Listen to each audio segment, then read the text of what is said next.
Klik tombol berikut untuk mendapatkan update ilmu yang insya Allah bermanfaat. Assalamualaikum warahmatullahi wabarakatuh.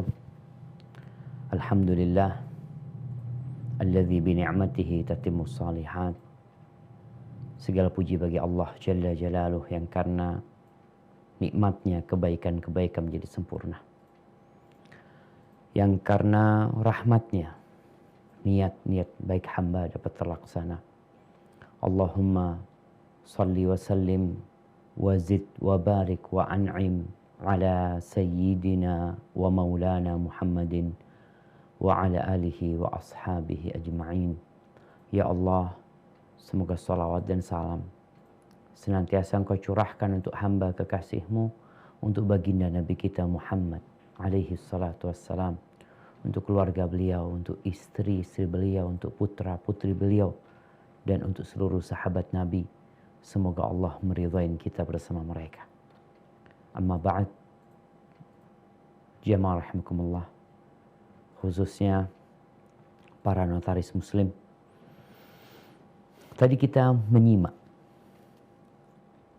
ayat-ayat yang dibacakan dari awal surat Al-Mulk. Di situ disebutkan bahwa Allah alladzi khalaqal mauta wal hayata liyabluwakum ayyukum ahsanu amala. Dialah Allah Jalla Jalaluh yang menciptakan kematian dan kehidupan.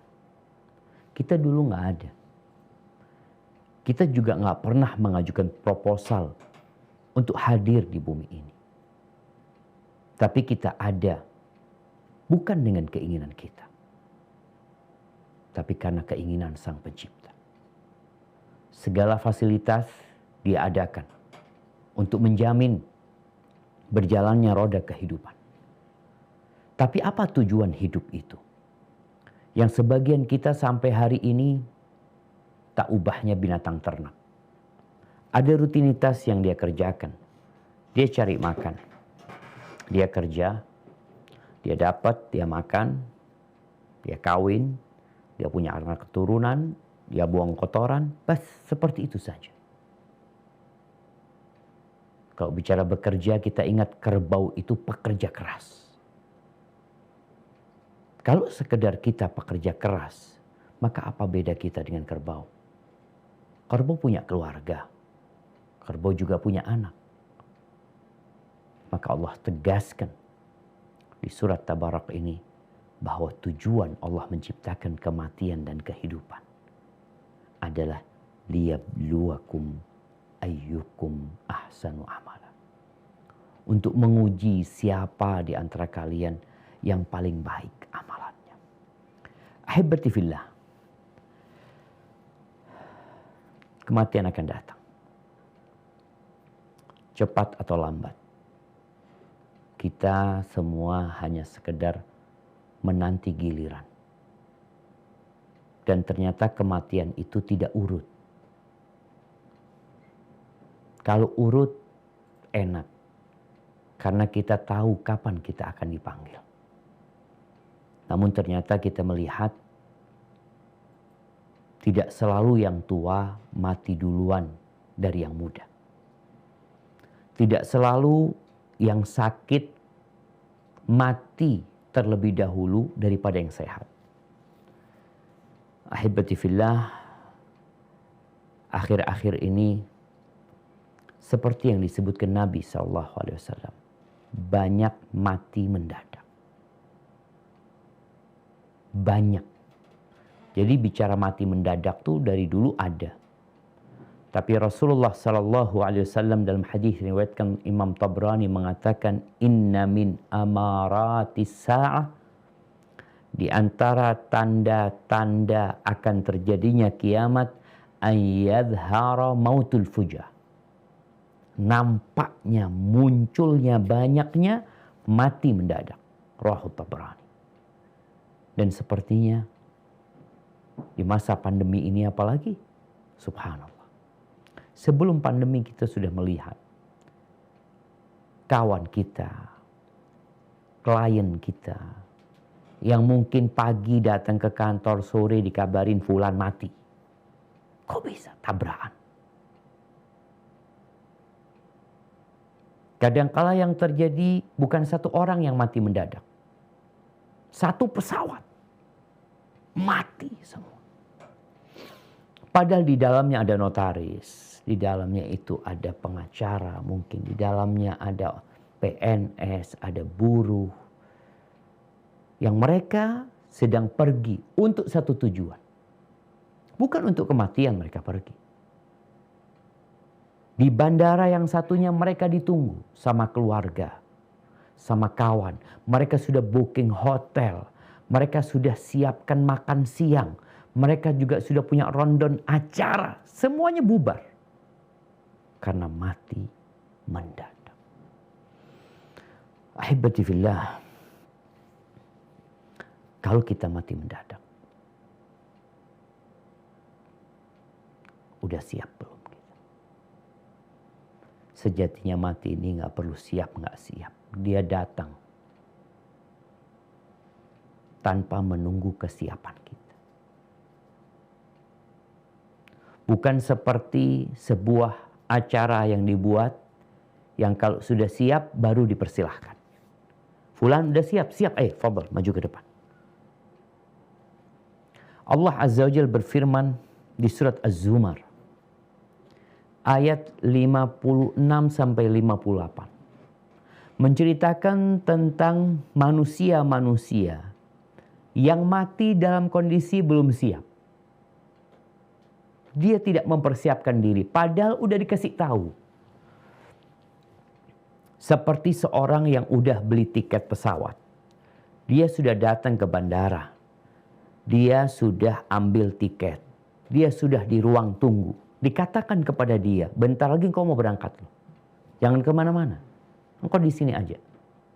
Bentar lagi akan dipanggil untuk boarding. Dia keluar bandara. Dia makan di restoran yang jauh dari bandara. Dia masih belanja di mall. Sehingga dia ketinggalan pesawat. Apa kata Allah di surat Az-Zumar ayat 56 sampai 58? Nah, silahkan dibaca.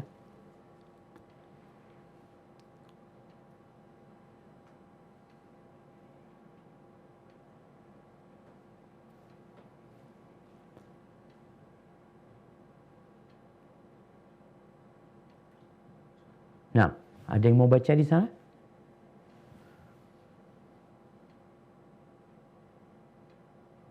Atau ada yang bacakan? أن تقول نفس يا حسرة على ما فرطت في جنب الله وإن كنت لمن الساخرين أو تقول لو أن الله هداني لكنت من المتقين أو تقول حين ترى العذاب لو أن لي كرة فأكون من المحسنين. Supaya jangan ada orang yang mengatakan, amat besar penyesalanku atas kelalaianku dalam menunaikan kewajiban terhadap Allah. Sedangkan aku sesungguhnya termasuk orang-orang yang memperolok-olokkan agama Allah. Atau supaya jangan ada yang berkata kalau sekiranya Allah memberi petunjuk kepadaku, tentulah aku termasuk orang-orang yang bertakwa. Atau supaya jangan ada yang berkata ketika ia melihat azab, kalau sekiranya aku dapat kembali ke dunia, niscaya aku akan termasuk orang-orang yang berbuat baik. Ahibati fillah, Allah sudah turunkan Al-Quranul Karim. Allah sudah berikan penjelasan. Tapi Allah tidak memaksa kita untuk beriman. Tidak. Faman sya'a falyu'min wa man sya'a falyakfur. Yang mau beriman silahkan, yang mau kafir silahkan. Tapi jangan lagi ada yang menyesal nantinya. walaupun orang akan tetap menyesali dengan penyesalan yang tiada guna. Tatkala ajal datang menjemput dia, dia mengatakan, andai kata, apa gunanya andai kata? Kalau kita melihat persiapan orang-orang terdahulu menjemput kematian, maka kita akan terheran-heran. Abdurrahman bin Mahdi, dia berkata tentang Hammad bin Salamah, salah seorang ulama ahli hadis yang terkenal. Kalau dikatakan kepada Hammad bin Salamah ini, innaka tamutu ghadan, kamu besok bakal mati loh.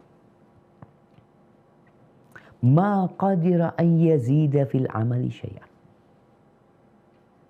Maka informasi ini tidak akan dapat membuat dia menambah amalnya. Nggak bisa. Loh kenapa?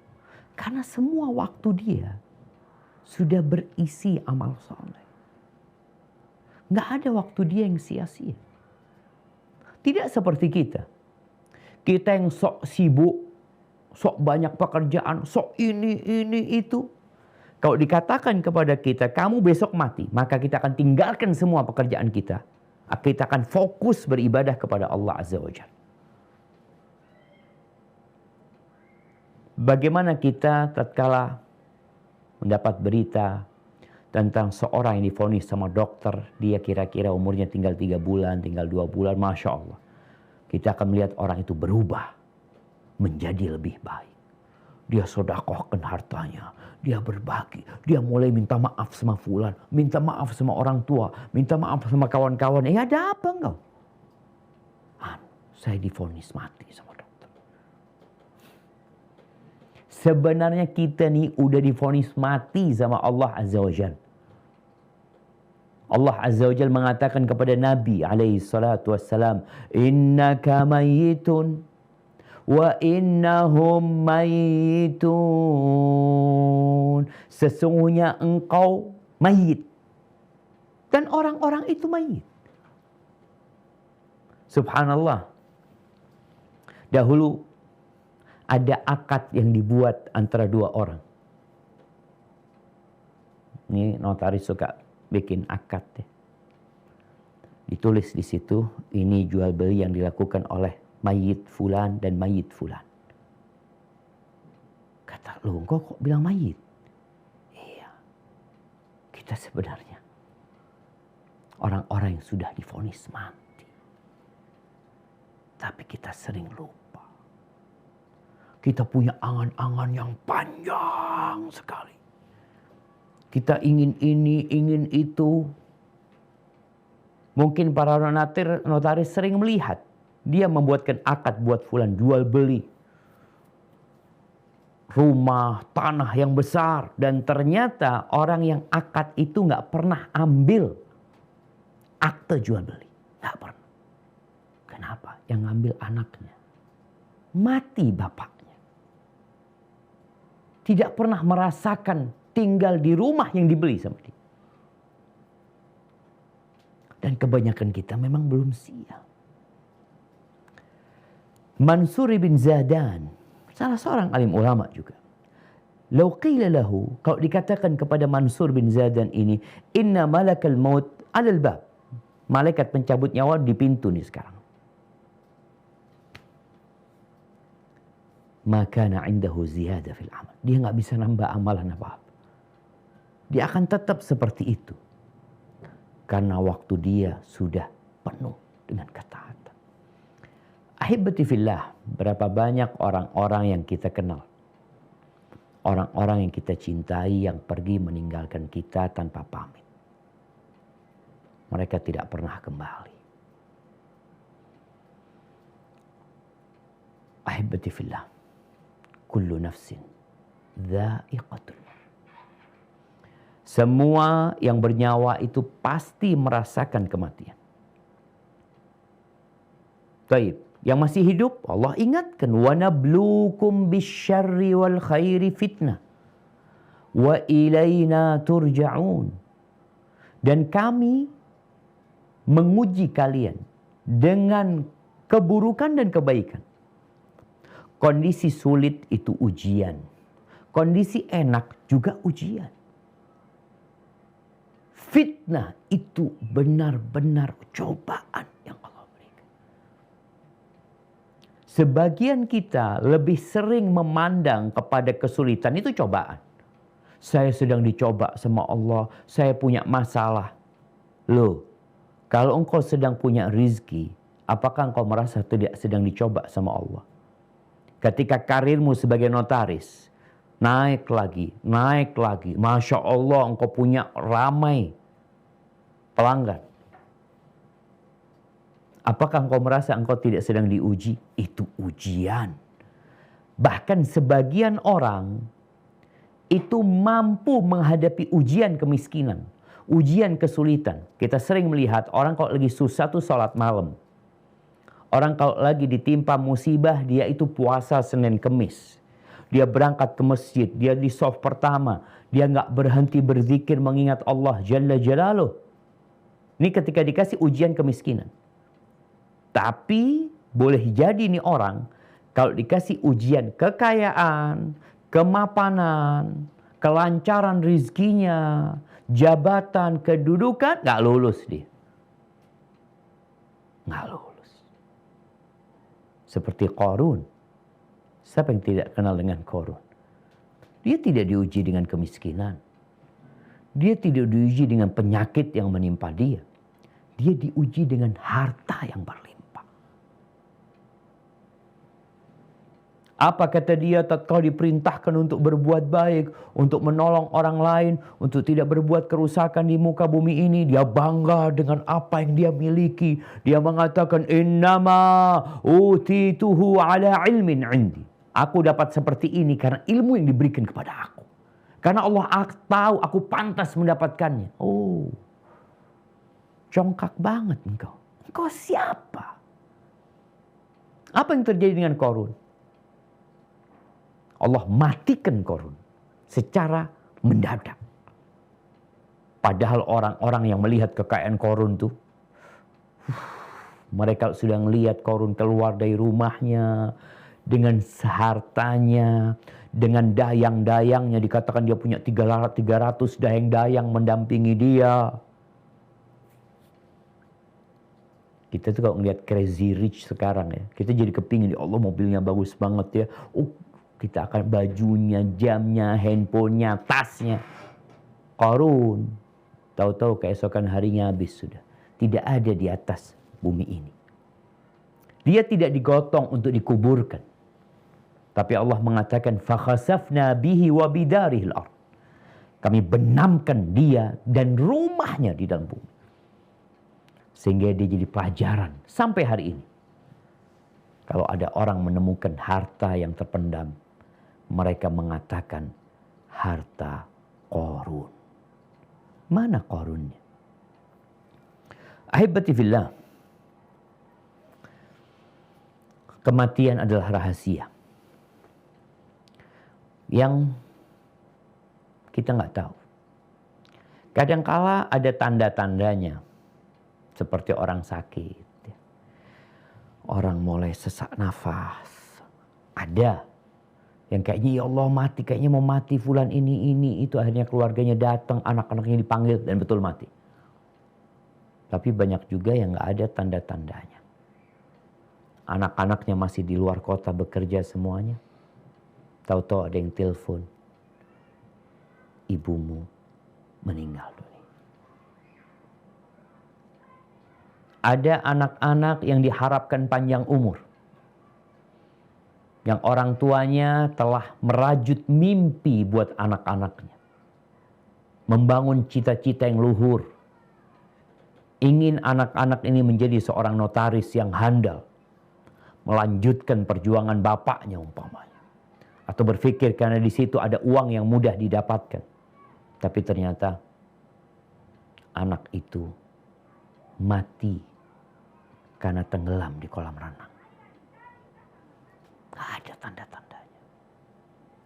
Allah Azza wa Jalla berfirman, Di surat Luqman ayat 34. Apa kata Allah Jalla Jalaluhu? Nah, silahkan dibaca.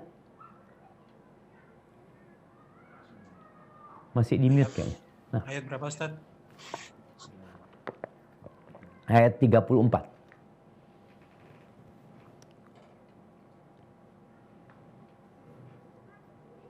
Inna Allah indahu ilmus sa'ah wa yunazzilul ghaitha wa ya'lamu ma fil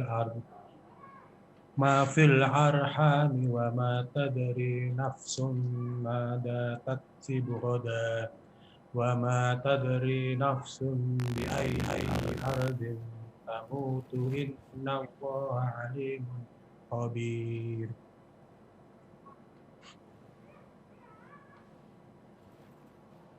Nah, artinya Sesungguhnya Allah hanya pada sisinya sajalah pengetahuan tentang hari kiamat.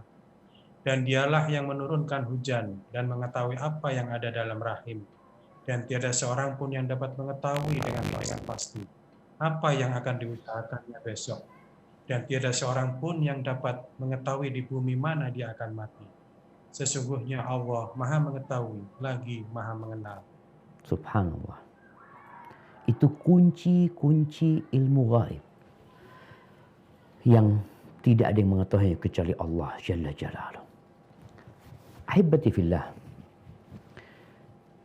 Ini bicara notaris ya.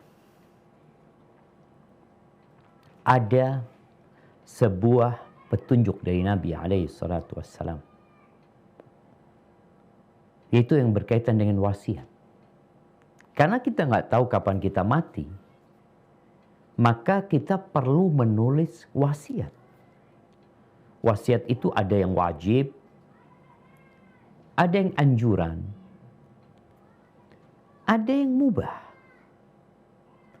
Bicara wasiat yang wajib adalah wasiat tatkala orang itu punya tanggungan, dia punya utang, atau dia punya kesalahan sama fulan, atau dia melakukan penipuan yang seharusnya dia itu mengembalikan uang yang dia ambil. Maka dia wajib menulis wasiat. Karena kalau dia mati, kemudian pemilik uangnya datang kepada anak-anaknya untuk menagih uang, menagih utang bapaknya, tapi anak mengatakan nggak ada bukti kalau bapakku punya utang, bapakku nggak pernah ngomong, bapakku nggak tulis wasiat. Akhirnya anak-anak nggak mau bayar utang bapaknya, dan sang bapak padahal punya uang, dia punya warisan yang seharusnya warisan itu tidak dibagikan kecuali setelah pelunasan hutang. Tapi karena bapaknya nggak nulis wasiat, ya udah sama anak-anaknya dimakan tuh warisan. Nggak salah anak-anaknya. Loh, anak-anaknya kok nggak mau ngelunasin? Nggak ada bukti dia. Dan sang anak boleh percaya, boleh tidak percaya, kecuali ada bukti. Rasul sallallahu alaihi wasallam mengatakan, "Ma haqqu mri'in muslimin lahu syai' yusi fihi yabitu lailataini illa wa wasiyatuhu maktubatun 'indah." Rawahul Bukhari wa Muslim. Tidaklah pantas bagi seorang muslim itu ya, kalau dia punya sesuatu yang hendak dia wasiatkan, melainkan dia sudah tulis. Dia nggak bermalam 2 malam, nggak menunda dia menulis wasiatnya. Kecuali wasiatnya itu udah ada di diri dia. Dan kita tahu notaris banyak menjadi ya pemegang amanah dalam wasiat ini. Terkadang kita sibuk nuliskan wasiat buat orang, kita sendiri nggak pernah wasiat. Kita merasa umur kita masih panjang. Kita masih akan hidup puluhan tahun lagi. Nggak ada yang tahu. Wa kam min syababin aw wa kam min fata amsa wa asbaha dhahikan. Berapa banyak pemuda-pemuda yang pagi ketawa, sore ketawa, padahal yang namanya kafan dia itu sedang ditenun, atau sedang dipotong, atau sedang dikirim. Dia ketawa-ketawa. Lupa dengan kematian yang datang tiba-tiba. Rasulullah Sallallahu Alaihi Wasallam menyuruh kita untuk banyak-banyak mengingat kematian. Kata beliau alaihi salatu wassalam dalam hadis yang diriwayatkan Ibnu Hibban, "Aktsiru dzikra hadhimil ladzat." Kalian perbanyak mengingat pemutus kelezatan. Ada sesuatu yang memutuskan semua kelezatan. Apa? Al-maut, kematian. Fama dzakarahu 'abdun qat wa huwa fi dhiqin illa wassa'ahu 'alaih. Tidaklah seorang hamba yang dalam kesulitan, yang dalam kesempitan, kemudian dia mengingat kematian, maka jadi luas urusan dia. Orang kalau lagi susah, kemudian dia ingat mati, gak sempit lagi dada dia. Aku bakal mati, meninggalkan kesulitan ini, menghadapi hari yang lebih dahsyat sebenarnya. Wala dzakarahu wa huwa fi sa'atin illa dayyaqahu alaih. Dan tidaklah seorang mengingat kematian dalam kondisi dia rezekinya luas, dia sedang bersukaria, lalu ingat mati, maka akan sempit buat dia. Dia tidak akan panjang angan-angan. Karena dia tahu sebanyak apapun harta dia, bakal dia tinggal. Kita melihat orang kaya raya yang masih muda, yang dalam pandangan kita dia punya masa depan yang lebih cerah. Steve Jobs contohnya. Yang punya Apple, kemana dia pergi? Pergi selama-lamanya. Dan tidak ada yang dia bawa. Ahibati fillah. Oleh karena itu kita perlu bersiap-siap untuk menyambut kematian. Dengan cara menyikapi dunia ini seperti seorang musafir, seorang pengembara, atau orang asing. Ini kalau bicara ada teman-teman yang dari Surabaya umpamanya. Dia bekerja di kedutaan Indonesia yang ada di Inggris. Apa yang akan dilakukan oleh orang ini? Apakah dia akan beli rumah di Inggris? Dia akan buka usaha di Inggris? Atau dia berpikir, saya di sini nggak lama. Saya bekerja dengan kontrak. 4 tahun bisa jadi udah pulang ke Indonesia atau 5 tahun. Atau nanti diperpanjang atau balik ke Indonesia. Yang dia pikirkan bagaimana dia memiliki rumah, memiliki fasilitas di tempat dia pulang. Karena dia sadar, anak di sini nggak lama gitu. Dan itulah wasiat Rasul Sallallahu Alaihi Wasallam. Kata Abdullah bin Umar bin Khattab radhiyallahu anhu, akhadha Rasulullah sallallahu alaihi wasallam bimankibai. Nabi alaihi salatu wasallam memegang kedua pundakku sambil mengatakan, kun fid dunya ka'annaka gharibun aw 'abiru sabil. Hiduplah engkau di dunia seperti orang asing, perantau yang biasanya dia tinggal di situ ya nggak lama. Seperti WNA yang tinggal di Indonesia. Dia bukan penduduk Indonesia. Dia nggak boleh beli ini, itu, macam-macam. Jadilah engkau seperti orang asing. Tapi kadang-kadang orang asing ini keenakan hidup di negerinya orang. Lupa dengan negeri dia yang sebenarnya. Au abiru sabil. Atau yang lebih tepat, engkau hidup seperti seorang pengembara. Atau seorang yang sedang transit.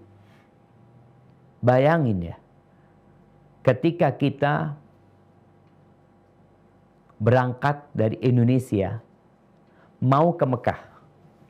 Tujuan kita adalah Mekah umroh atau haji. Lalu pesawat kita transit di Dubai. Kita tahu bagaimana indahnya Dubai. Kita sudah pernah baca tentang Dubai. Kasih tahu ada ini, ada itu, macam-macam. Akankah kita tergoda dengan Dubai? Atau kita akan mengatakan, anak nggak lama di sini. Ana cuma transit. Ana hanya tinggal di sini 24 jam kali 3. Bas, Ana punya visa cuma 3 hari. Bagaimana orang ini? Maka dia akan terus berpikir tentang Mekah. Ana cuma transit di sini.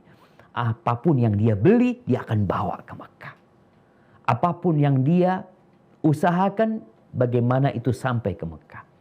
Begitulah seharusnya kita hidup di dunia ini. Apa yang kita dapatkan dari harta, waktu yang Allah berikan kepada kita, semuanya kita manfaatkan untuk akhirat kita. Kenapa? Karena kita nggak lama di sini. Kita semua tahu, Nabi kita Muhammad alaihi salatu wasallam berapa lama hidup di muka bumi ini? Berapa lama? 63 tahun. Oleh karena itu beliau tidak terlalu peduli dengan rumah beliau di dunia. Ketika beliau hijrah dari kota Mekah ke kota Madinah, yang pertama beliau bangun bukan rumahnya, tapi rumah Allah Azza wa Jalla. Beliau bangun Masjid Quba. Karena sejatinya yang membangun masjid akan Allah bangunkan istana di surga Allah Azza wa Jalla. Selesai membangun Masjid Quba, beliau meninggalkan Quba menuju ke jantung kota Madinah. Beliau tidak bangun rumahnya, beliau bangun Masjid Nabawi. Karena beliau tahu yang membangun masjid akan Allah bangunkan rumah di surga. Sedangkan rumah yang dibangun di dunia nggak akan nyampe ke surga. Akan ditinggalkan. Masjid Nabawi besar, beliau bikin rumah yang sekedar cukup buat hidup beliau bersama keluarga. Maka Abdullah bin Umar bin Khattab radhiyallahu anhu memberikan wasiat setelah beliau mendengar hadis Nabi sallallahu alaihi wasallam, "Idza amsayta fala tantadhir as-sabah." Kalau engkau sedang di sore hari, jangan nunggu besok pagi untuk beramal, untuk berbuat kebajikan, untuk meminta maaf, untuk bertobat. Jangan nunggu besok. Wa idza asbahta fala tantadhiril masa. Kalau engkau sedang di pagi hari, jangan nunggu sore. Oh nanti. Kenapa harus nanti? Engkau nggak pernah tahu apakah nanti sore engkau masih hidup. Dan kita udah ngelihat kawan-kawan kita yang paginya bersama kita, sorenya kita udah ngantarkan dia ke kuburan. Maka jangan pernah menunda. Wa khudh min sihhatika limaradik. Ambillah dari masa sehatmu untuk masa sakitmu. Ketika engkau sedang sehat, perbanyak amal. Sehingga tatkala engkau sakit, ya malaikat tetap mencatat tuh. Karena kalau orang soleh, dia sholat duha, dia puasa sunnah, Senin Kemis umpamanya. Tahu-tahu hari Senin dia sakit, nggak bisa puasa. Malaikat tetap mencatat dia puasa hari Senin. Karena dia orang yang selalu berbuat amal kebajikan. Mendawamkan amal soleh. Bukan kadang-kadang beramal soleh. Makanya orang yang istiqomah dalam ketaatan, insya Allah mati, dicabut nyawanya dalam kondisi dia berbuat ketaatan. Tapi kalau dia beramal solehnya kadang-kadang, dia boleh jadi dia dicabut ketika tidak beramal soleh. Wa khudh min hayatika limautik. Ambil dari kehidupan ini persiapan untuk matimu. Bukan persiapan untuk masa tua. Kita sering menabung, kita sering beli aset. Untuk apa? Untuk masa tua.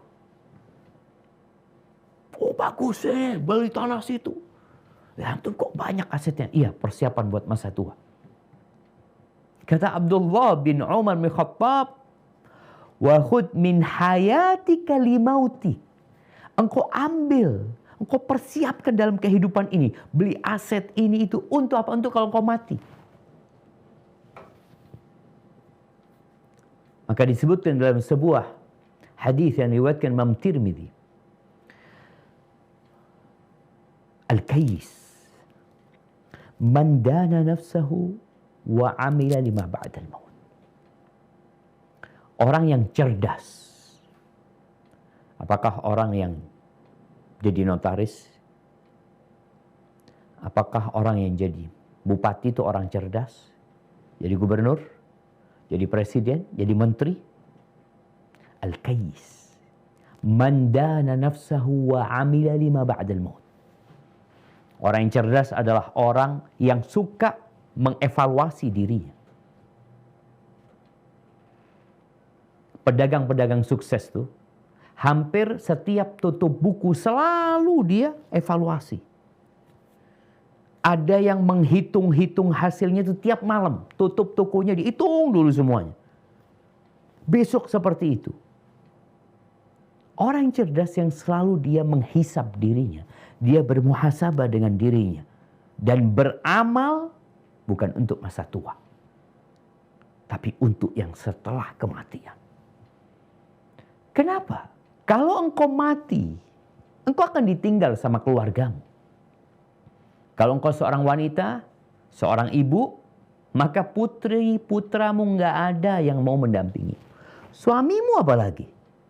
Dia akan tinggalkan, dia akan cari perempuan yang lain. Kalau engkau seorang laki-laki, engkau mati, istrimu juga nggak bakalan mau ikut bersamamu. Anak-anak juga nggak akan kepikiran untuk tinggal bersama bapaknya. Hidup di dunia saja, anak itu kepingin pisah dari bapaknya. Apalagi bapaknya udah mati jadi bangkai. Maka orang cerdas ada yang berpikir, dia menghisap dirinya. Dia mempersiapkan apa yang hendak dia bawa ke dalam lubang yang sempit itu. Dan amal perbuatan dia selalu dia berpikir, lima ba'dal maut. Setelah kematian, gimana nanti? Wal ajiz, adapun orang yang lemah, orang yang bodoh adalah man atba'a nafsahu hawaha wa tamanna 'ala Allahil amani. Dia adalah orang yang selalu mengikuti nafsunya, mengikuti keinginannya, menuruti syahwatnya. Kemudian dia berangan-angan kepada Allah. Oh, insya Allah aku akan tobat. Allah itu maha pengasih. Allah maha penyayang. Dia nanti insya Allah kalau aku umur 60 tahun. Aku pensiun. Aku akan bangun masjid. Aku akan memakmurkan masjid. Terus dia berangan-angan. Dia pikir kematian itu datang dengan aturan dan kemauan dia.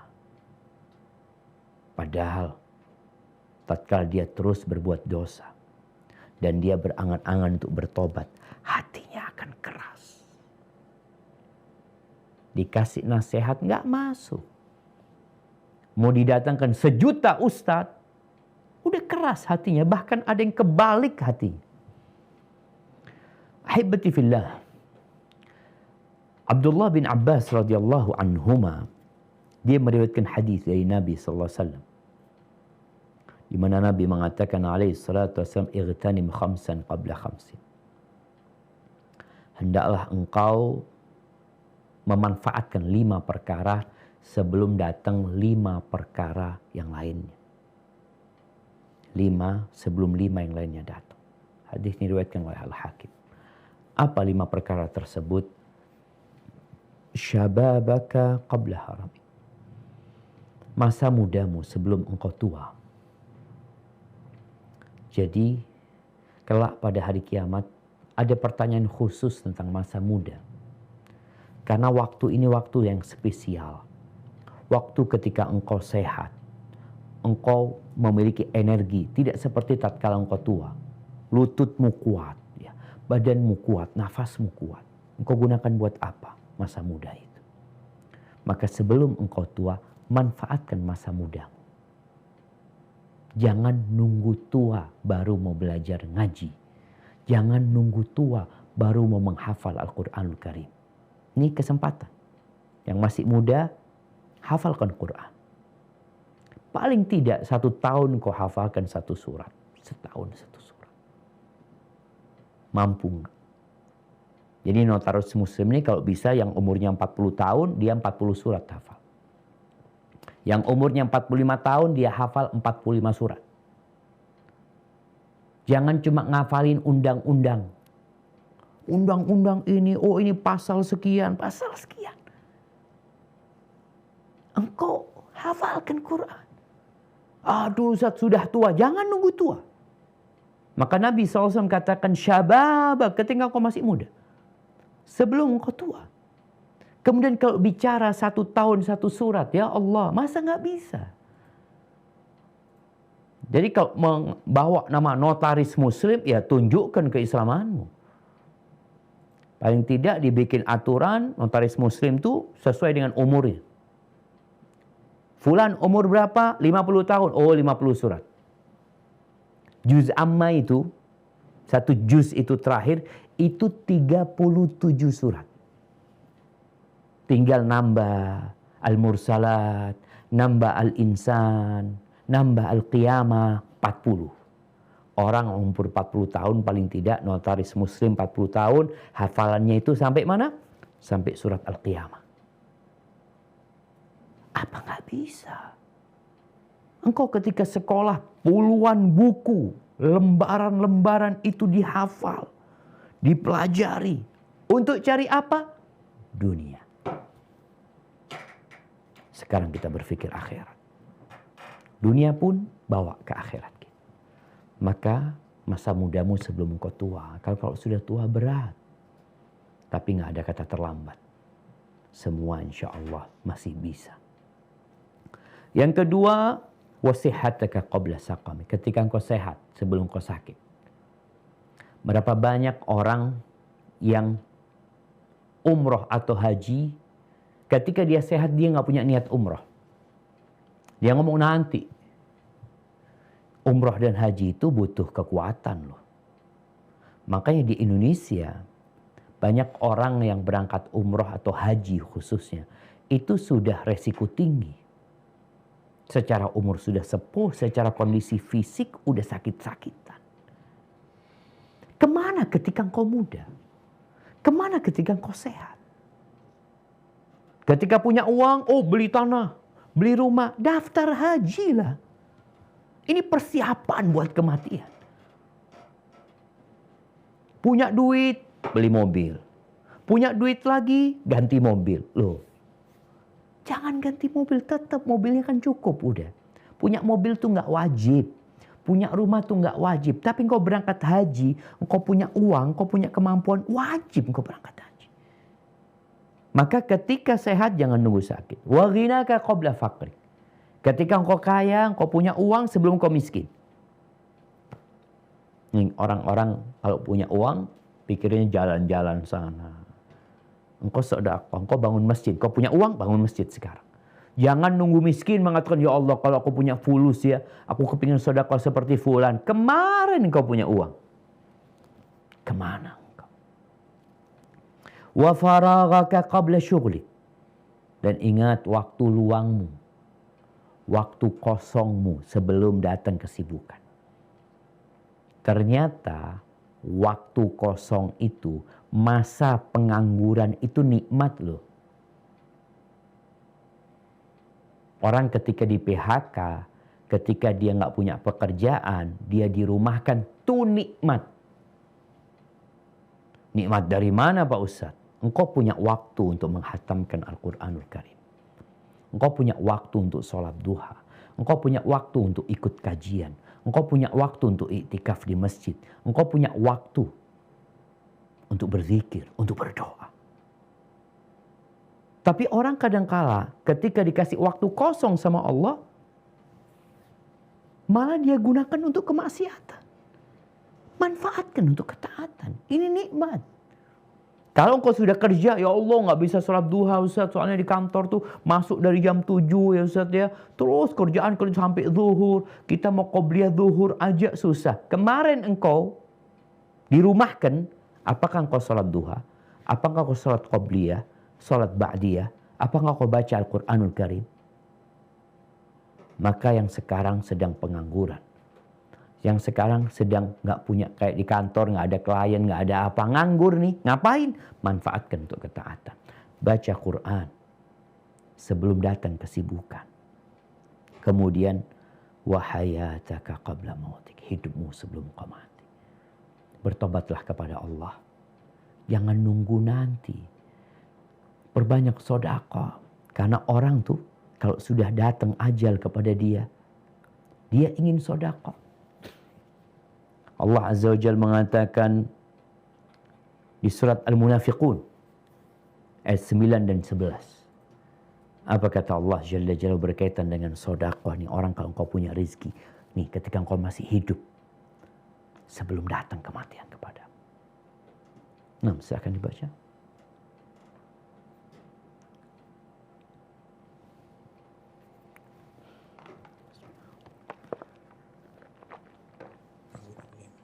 يا أيها الذين آمنوا لا تلهكم أموالكم ولا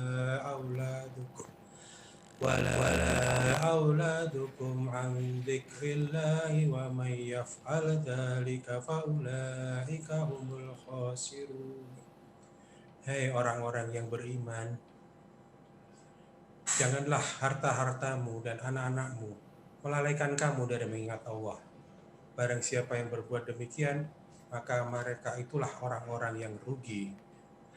Wa anfiqu mimma razaqnakum min qabli an ya'tiya ahadukumul maut fayaqula rabbi laula akhartani ila ajalin qarib fa asaddaqa wa akum minal solihin.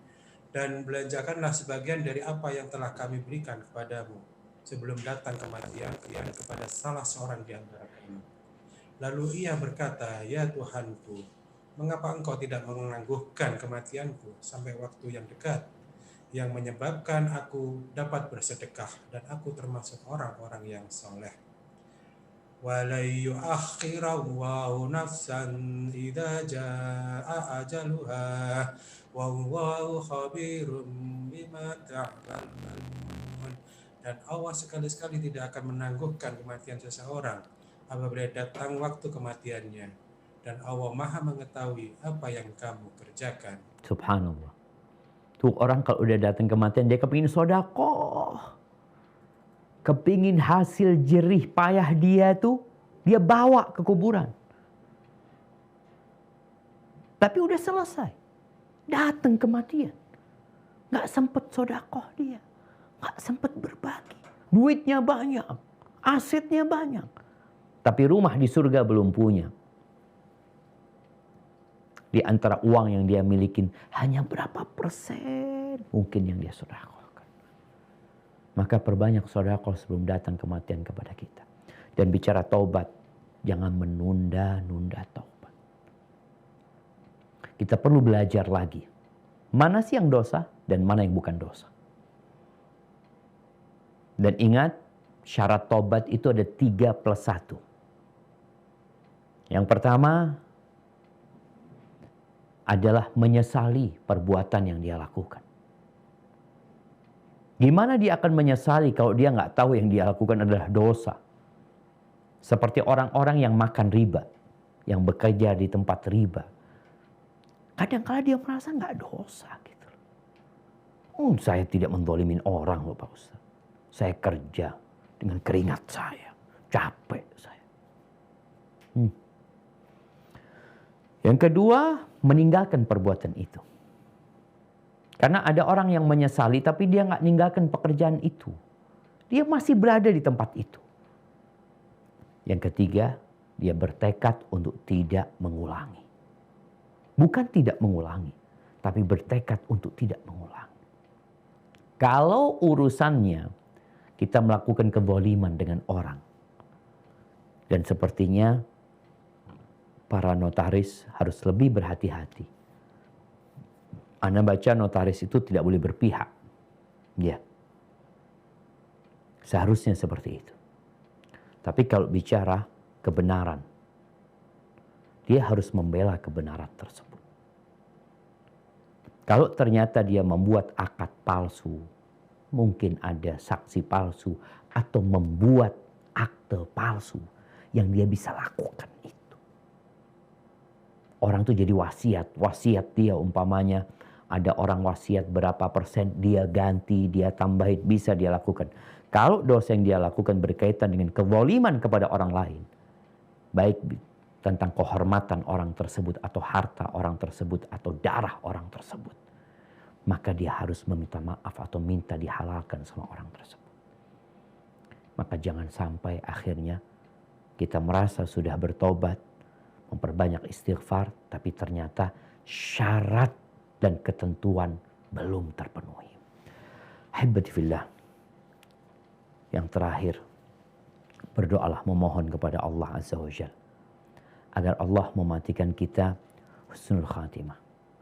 Kita juga berlindung kepada Allah jangan sampai kematian itu datang kepada kita dalam kondisi kita belum siap. Nabi SAW mengajarkan doa. Allahumma inni a'udzubika min zawali ni'matik. Wa tahawuli afiatik. Wa fujaati ni'matik wa jami'i sakhatik. Ya Allah, aku berlindung kepadamu jangan sampai hilang kenikmatan dari dirimu. Jangan sampai terjadi perubahan dari keselamatan yang kau berikan kepada kami jadi bencana. Dan memohon kepada Allah perlindungan dari azab yang datang tiba-tiba kepada kita. Dan kita berlindung dari semua murka Allah Jalla Jalaluh. Hadza wallahu alam bissawab. Itu yang dapat Anda sampaikan. Kurang lebihnya mohon maaf. Anda kembalikan ke moderator. Jazakumullah khairan. Barakallah. Jazakallah khairan Ustaz. Baik, para peserta yang dirahmati Allah, tibalah saat ini kita pada sesi tanya jawab. Kita punya waktu tidak banyak, hanya 15 menit ya. Ini saya baca di chat lumayan banyak, mungkin sebelum raise hand saya buka, terlebih dahulu saya lihat yang di chat ini ya. Insya Allah.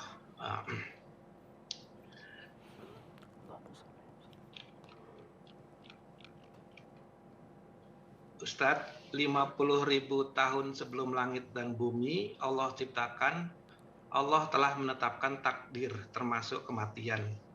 Sebagaimana kematian telah ditetapkan, apakah telah ditetapkan juga yang masuk surga dan yang masuk neraka?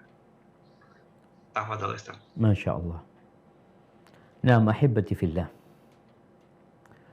Salah satu rukun iman adalah an tu'mina bil qadari khairihi wa syarrihi.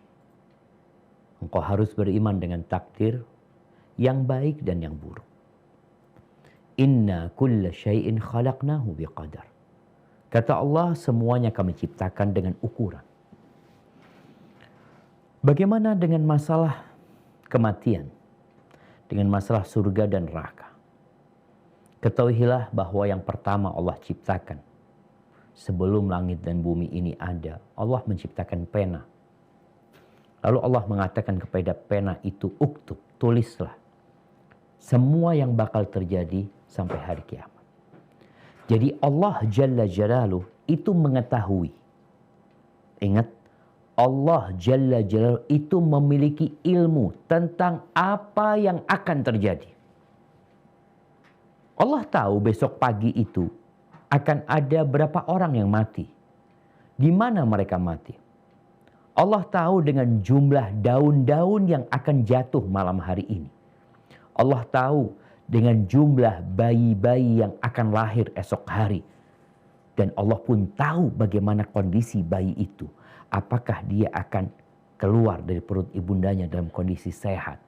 Apakah dia akan jadi orang kaya atau jadi orang miskin? Apakah dia akan jadi notaris atau akan jadi dokter atau dia akan jadi advokat? Allah tahu. Dan ketika mati, Allah tahu dia bakal masuk surga atau bakal masuk neraka. Itu ilmu Allah Azza wa Jalla. Setelah ilmu itu, Allah perintahkan kepada pena untuk menulis. Dan pena itu menulis semua yang bakal terjadi sampai hari kiamat. Terus, buat apa kita beramal? Mungkin orang bertanya, ingat takdir itu rahasia Allah, kita nggak tahu. Tugas kita beramal. Ketika para sahabat bertanya kepada Nabi SAW, aya'lamu rabbuna ahlal jannati min ahlin nar. Allah tahu nggak di antara kita ini siapa yang masuk surga, siapa yang masuk neraka? Kata na'am, iya. Terus buat apa kita beramal? Kata Nabi SAW, i'malu, tugas kalian beramal. Fakullun muyassarun lima khuliqa lahu. Semua akan dimudahkan sesuai dengan catatan dia. Kemudian Nabi SAW membaca firman Allah, فَأَمَّا مَنْ أَعْطَى وَاتَّقَى وَصَدَّقَ بِالْحُسْنَى فَسَنُيَسِّرُهُ لِلْيُسْرَى. Adapun orang yang berbagi, suka bersedekah, dia bertakwa kepada Allah, menjauhi perkara-perkara yang haram, dan dia percaya dengan adanya balasan dari Allah, dengan adanya hari akhir, dengan adanya surga, fasanuyassiruhu lil yusra, maka kami akan memudahkan dia untuk surga Allah Azza wa Jalla. Dan takdir ini kita nggak tahu. Jadi kalau bicara akhirat, jangan sampai kita membedakan dengan bicara dunia. Kalau bicara takdir kaya miskin, kamu tahu nggak takdir kamu kaya apa miskin? Nggak tahu. Terus ya saya bekerja, saya berusaha, saya ingin kaya, saya ingin sukses. Kalau untuk urusan dunia aja kita berusaha, bagaimana dengan urusan akhirat? Bukankah lebih pantas kita untuk berusaha? Jadi ingat, takdir itu rahasia Allah yang kita tidak tahu bagaimana. Yang jelas Allah tahu kita mau kemana. Dan Allah tidak akan memzalimi hambanya. Allah akan memberikan balasan sesuai dengan amalan hambanya. Gak mungkin orang ini beramal dengan ketaatan, lalu Allah masukkan ke neraka. Dan tidak pula sebaliknya. Ini orang zalim, lalu Allah masukkan ke surga. Kelak akan ditegakkan timbangan keadilan.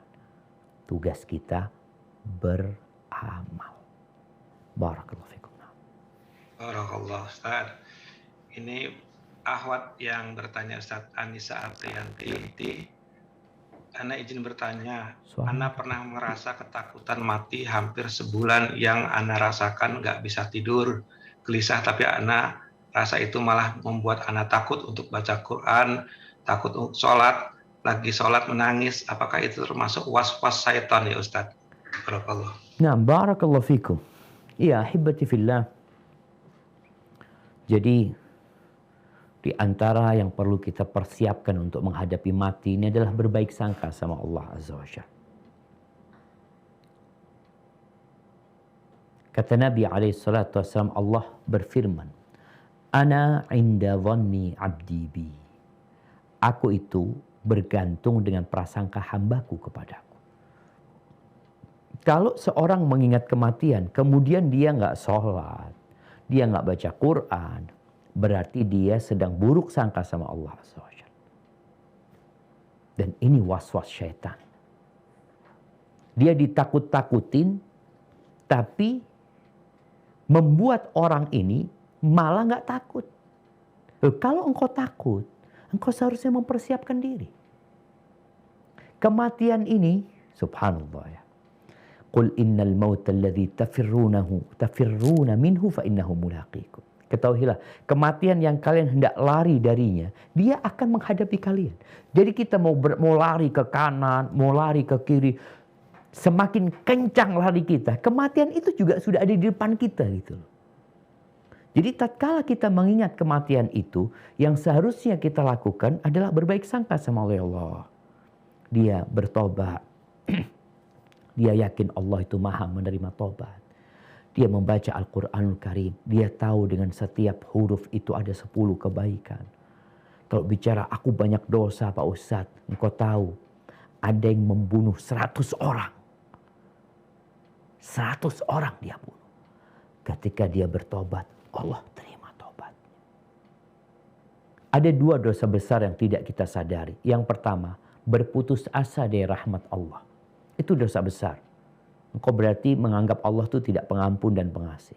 Yang kedua, merasa aman dari adab Allah. Terus berbuat dosa dan terus mengatakan Allah maha pengampun, maha pengasih. Engkau nggak ingat Allah itu adabnya pedih. Jadi buat penanya, hendaklah engkau berbaik sangka sama Allah. Jadi tatkala engkau ingat dengan kematian, bicara sholat, engkau menangis, tafadhal. Engkau menangis, nggak apa-apa. Nabi SAW juga menangis. Abu Bakar juga menangis. Tapi tangisan yang penuh harapan kepada Allah Azza wa Jalla, bukan tangisan putus asa dari rahmat Allah. Hadza wallahu a'lam bishawab. Barakallah Ustaz. Syukran Ustaz. Ini ada lagi penanya melalui chat. Ini kalau ini lewat sekarang ya.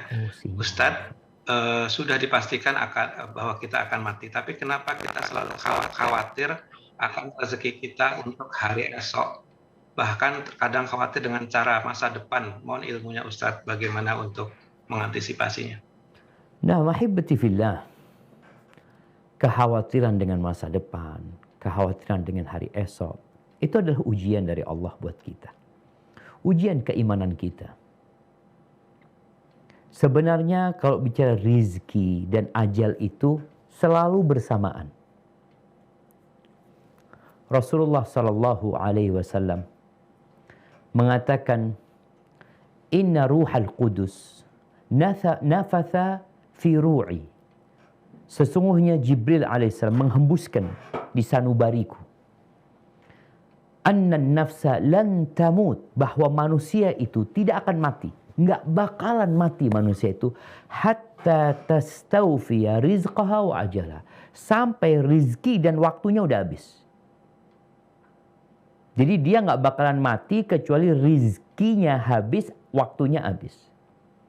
Lalu Nabi SAW mengatakan, fa'ajmilu fit talab. Kalian kalau cari rizki itu dengan cara yang baik, dengan cara yang halal. Wala yahmilannakum istibta'ur rizq. Jangan sampai merasa rizkinya lambat datang, lalu dia potong kompas. Cari rizki dengan cara yang diharamkan oleh Allah Azza wa Jalla. Karena dia merasa terlambat, ya Allah kok nggak kaya-kaya anaknya, kok nggak sukses-sukses. Lalu dia potong kompas dengan cara yang haram. Karena yang di sisi Allah itu nggak bisa diraih kecuali dengan keridhaannya. Jadi kalau bicara kekhawatiran itu seharusnya ditepis dengan tawakal sama Allah Azza wa Jalla. Dengan keimanan. Rasulullah Sallallahu Alaihi Wasallam mengatakan, "Lau annakum tawakkaluna 'ala Allah haqqa tawakkulihi." Kalau kalian berserah diri kepada Allah. Tawakal itu artinya yakin dan menyerahkan semuanya kepada Allah. Dengan sebenar-benarnya tawakal. Ini yang perlu digarisbawahi. Karena ada orang tawakal hanya lisannya yang tawakal. Hanya tulisannya yang tawakal. Tawakal itu amalan hati. Kalau kalian bertawakal kepada Allah dengan sebenar-benarnya tawakal, apa yang Allah akan berikan? La razaqakum kama yarzuqut tayr. Allah akan berikan kepada kalian rizki seperti Allah memberikan rizki kepada burung. Pernah ngelihat burung itu punya kulkas? Apakah burung itu punya ATM? Punya tabungan, punya tempat penyimpanan beras. Pernahkah kita melihat burung yang kita lihat berterbangan itu? Ada burung emprit kata orang Jawa ya, yang sering kita lihat di sawah itu. Kata Nabi SAW, taghdu khimason wa taruhu bitana. Pagi hari keluar dalam kondisi lapar, sore kenyang. Rizkimu sudah dijamin gitu. Jadi seorang yang menyerahkan kepada Allah semuanya, tenang hidupnya. Yang menyebabkan kekhawatiran itu salah satu sebabnya adalah ambisi dunia dan kurangnya iman. Karena memang kata Nabi SAW, "Man kanatid dunya hammahu." Barang siapa yang dunia menjadi ambisinya, ja'alallahu faqrahu baina ainai. Allah akan jadikan kefakiran itu di antara kedua matanya. Baina ainai. Seperti kacamata yang dia pakai, dia menoleh kanan, kiri, atas, bawah. Yang ada takut fakir. Wasyattata alaihi syamlah. Allah cerai beraikan urusannya. Tidak rampung-rampung masalah dia. Orang lain selesai urusannya. Anda nggak selesai-selesai. Proyek lagi, usaha ini, usaha itu. Kemudian walam ya'tihi minad dunya illa ma qaddara lahu. Dunia nggak akan datang kecuali yang sudah ditakarkan buat dia. Tapi dia mendapatkan dunia dengan capek, dengan lelah. Bahkan kadang-kala keluarga jadi korban karena kekhawatiran dia. Maka agar kita tidak khawatir dengan hari esok kita, serahkan sama Allah dan jadikan ambisi kita akhirat. Jadi kalau berusaha, ambisi kita adalah kalau orang bekerja mau kasih nafkah buat anak, ngasih nafkah buat orang tua, mau ngasih nafkah buat diri sendiri. Tapi kalau antum bekerja, berusaha hanya untuk pamer, hanya untuk berbangga-bangga diri, maka kata Nabi SAW, fahuwa fi sabilis syaitan. Ini orang di jalannya setan, salah jalan. Hada wallahu a'lam bissawab. Barakallah. Ustadz, masih boleh satu pertanyaan lagi, Ustadz? Naam, tafadhal. Oh, baik. Ini sepertinya pertanyaan dari Ahwat lagi, Ustadz. Assalamualaikum, Ustadz. Apa yang harus saya lakukan agar ketika saya meninggal nanti, saya dipertemukan lagi dengan pasangan saya? Apakah selain saya tidak menikah lagi, amalan apa yang harus saya lakukan? Syukran, Pak. Naam. Ya, ahibati fillah. Seorang wanita itu akan bersama suami dia yang terakhir. Oleh karena itu, istri-istri Nabi itu tidak boleh menikah setelah beliau meninggal dunia. Karena mereka adalah istri-istri Nabi di dunia dan istri-istri Nabi di akhirat. Abu Darda ketika sedang ngobrol sama istrinya Ummu Darda. Ummu Darda mengatakan, "Ya Abu Darda, aku ingin bersamamu di surga Allah Azza wa Jalla." Maka kata Abu Darda, "Idzan la tankihi ba'di." Kalau seperti itu, engkau jangan menikah setelah aku meninggal dunia. Ummu Darda menjaga omongan suaminya. Dilamar sama Muawiyah bin Abi Sufyan, khalifah. Dilamar sama orang-orang soleh. Dia tolak semuanya. Karena dia ingin bersama suaminya di surga Allah Azza wa Jalla. Kemudian amalan apa yang harus dia lakukan demi menggapai cita-cita dia bersama suaminya? Dia harus bersabar. Dia punya nafsu. Dia punya syahwat. Kalau suami meninggalkan anak, dia punya anak-anak, amanah dari suaminya. Bagaimana dia memperbanyak puasa sunnah, menundukkan pandangannya, memperbanyak amal soleh, supaya dia pantas masuk surga. Atau paling tidak, kalau dia masuk surga lebih dahulu dari suaminya, dia bisa memberikan syafaat kepada suaminya. Atau sebaliknya. Karena berat ya. Ketika seorang wanita yang masih muda, kemudian dia tidak menikah kembali, sedangkan dia punya syahwat yang membara, maka caranya dia memperbanyak puasa sunnah. Bagaimana Aisyah radhiyallahu taala anha diriwayatkan dia itu termasuk yang puasa dahar, puasa terus Aisyah itu, kecuali di hari-hari yang dilarang puasa. Bagaimana sodakohnya Aisyah, karena perempuan ini sama Nabi SAW disuruh banyak sodakoh, gara-gara dia punya kesalahan kufur kepada suaminya, suka melaknat dengan lisannya, semoga sodakoh itu menghapuskan dosa-dosa dia. Hadza wallahu alam bissawab. Barakallah, jazakallah Ustaz. Mungkin karena waktu juga yang harus memisahkan kita, Ustadz. Syukron, mudah-mudahan bisa membawa kita kepada keyakinan bahwa kita sebentar lagi atau cepat lambat akan mati. Mungkin ada beberapa hal yang dapat saya sampaikan dalam kajian ini. Sudah siapkah bila kita hari ini dipanggil oleh Allah? Yang pertama adalah di dunia ini kita hanya sebentar sekali. Kemudian yang kedua, manfaatkan waktu ini untuk beramal soleh, persiapkan untuk bekal untuk setiap saat apabila kita mati. Kemudian orang yang bodoh yang hanya mengikuti hawa nafsu dan hanya berangan-angan saja. Kemudian orang yang cerdas adalah mengingat kematian, bukan hanya berbekal untuk masa tua. Kemudian manfaatkan 5 perkara sebelum datang 5 perkara, yaitu masa muda sebelum tua, sehat sebelum sakit, waktu luang sebelum waktu. Perbanyak sedekah sebelum kematian dan hidupmu sebelum matimu. Kemudian syarat tobat ada 3. Yang pertama menyesali dosa, kemudian yang kedua meninggalkan dosa, dan yang ketiga bertekad tidak mengulangi. Kemudian yang terakhir adalah berdoalah kepada Allah agar kita dimatikan dalam keadaan husnul khotimah. Mungkin itu ya Ustaz yang dapat saya sampaikan. Terima kasih atas waktu yang Ustadz berikan kepada kami. Mudah-mudahan ini menjadi ibroh bagi kita semua agar kita senantiasa mengingat kematian dan berbekal, yaitu sebanyak mungkin dalam rangka untuk setelah kita mati. Mungkin itu saya kembalikan kepada MC. Silakan.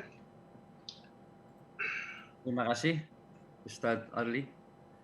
Hadirin yang dirahmati Allah, demikian kajian agama yang telah disampaikan Ustadz Syafiq Risa Basalama. Semoga apa yang beliau sampaikan tadi dapat kita ambil hikmah dan manfaatnya, sehingga dapat kita jadikan sebagai pelajaran, sekaligus dapat kita amalkan dalam kehidupan kita sehari-hari. Amin. Amin ya rabbal alamin. Amin. Selanjutnya doa penutup, monggo dipimpin oleh Ustadz Syafiq Risa Basalama. Tafadhol Ustaz. Na'am, barakallahu fikum. Ada sebuah doa yang sering Nabi panjatkan ya, ketika beliau bermajlis dengan para sahabatnya. Beliau mengatakan, Allahumma qsim lana min khasyatika ma tahulu bihi bainana wa baina ma'asik.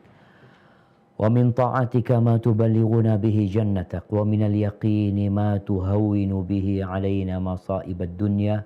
Wa matti'na bi asma'ina wa absarina wa quwwatina ma ahyaytana. Waj'alhu al-waritha minna. Waj'al tha'rana ala man zalamana. Wansurna ala man adana. ولا تجعل مصيبتنا في ديننا ولا تجعل الدنيا أكبر همنا ولا مبلغ علمنا ولا تسلط علينا من لا يرحمنا وسبحان ربك رب العزة عما يصفون وسلام على المرسلين والحمد لله رب العالمين والسلام عليكم ورحمة الله وبركاته. Klik tombol berikut untuk mendapatkan update ilmu yang insya Allah bermanfaat.